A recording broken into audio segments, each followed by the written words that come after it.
Hi, I'm Line Gordon.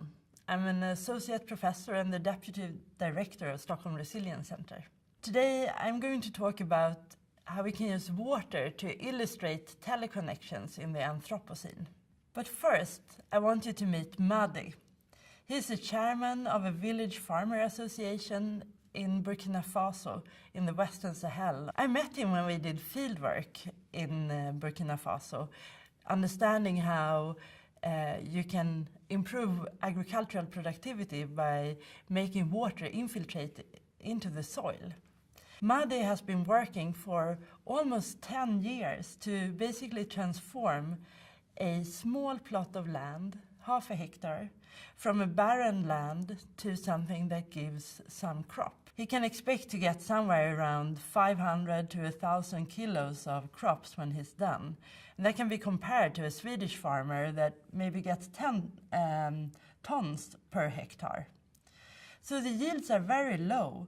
And as I said, he has been working on this field for 10 years, basically only using a hand hoe to dig up the soil in a way that water can also infiltrate, and then collecting all his manure from the cattle that he has in order for the crops to get more nutrients. This is very hard work, and it's a type of development interventions that a lot of people are working with in order to improve agricultural situation in many African countries. Today I want to illustrate that Madi and the work that he's doing is also vulnerable to a lot of global changes that are happening around the world. And I will then illustrate this with water being a teleconnector. Often when we think about water, we think about it as being something that we use fairly locally. When we withdraw water for our household needs, it usually comes just from within our local watershed or the larger river basin. And there exist many river basins around the world, and they're not connected together, which means that when we withdraw water in one place, we're not affecting a totally different place in the globe.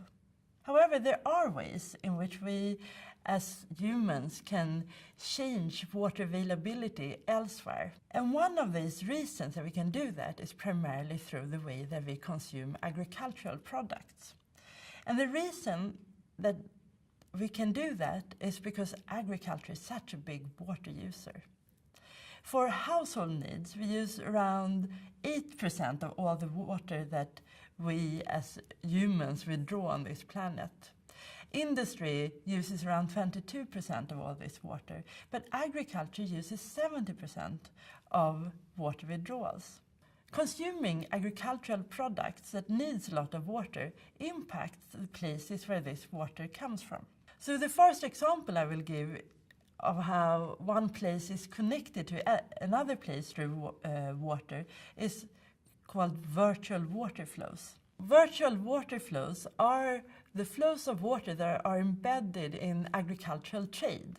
It is a water use that goes into agricultural products that then are traded globally. So as you can see here, there are a few countries that are net exporters of water, for example Canada, Brazil and India, while other countries are net importers such as Saudi Arabia, Yemen, Spain and Mexico. A general pattern is that the most water exporters are water-rich countries, while water importers are water scarce. So this means that virtual water flows and the trades of agricultural commodities can be seen as a strategy to reduce local water scarcity, since water-scarce countries can import water-demanding products. However, sometimes this type of trade also causes unintended consequences, such as groundwater depletion elsewhere, or that it's one place that actually are water scarce but still export a lot of water. California is an example of a water scarce place where we've seen increasing number of droughts recently.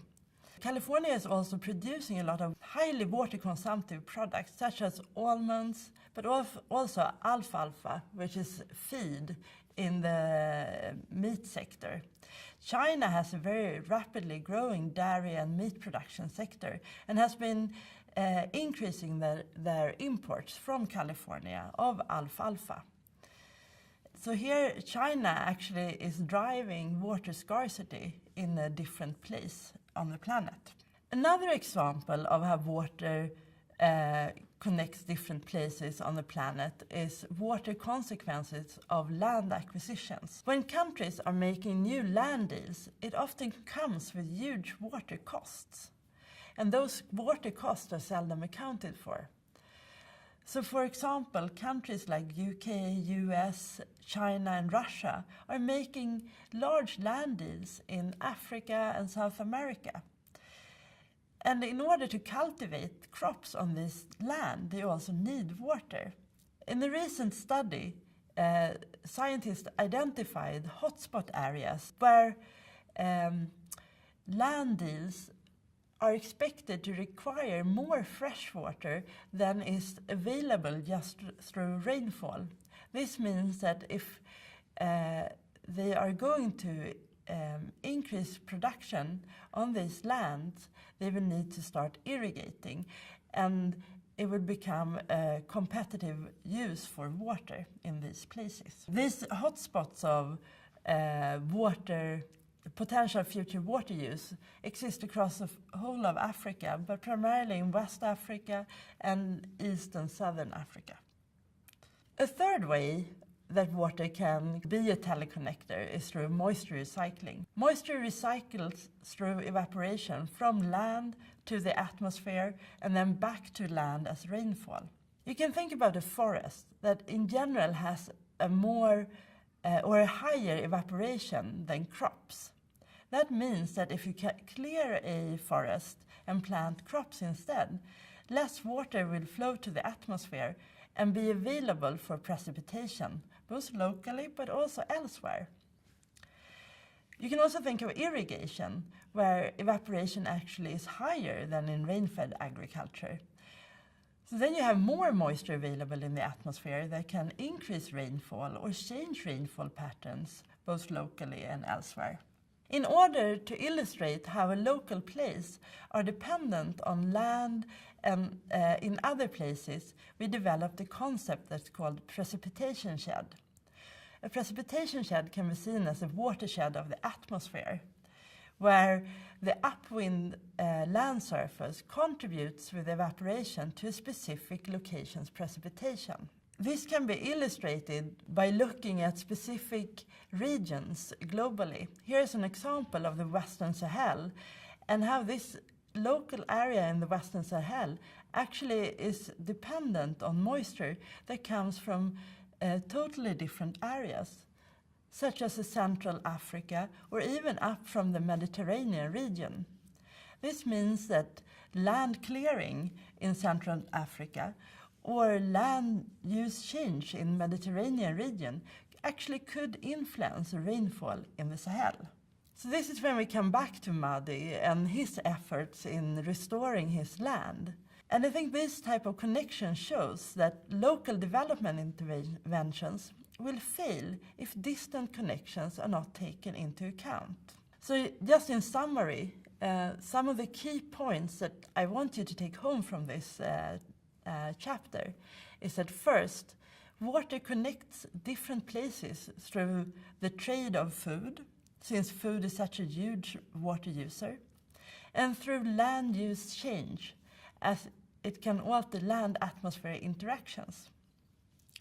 Second, local water systems are in that way no longer isolated.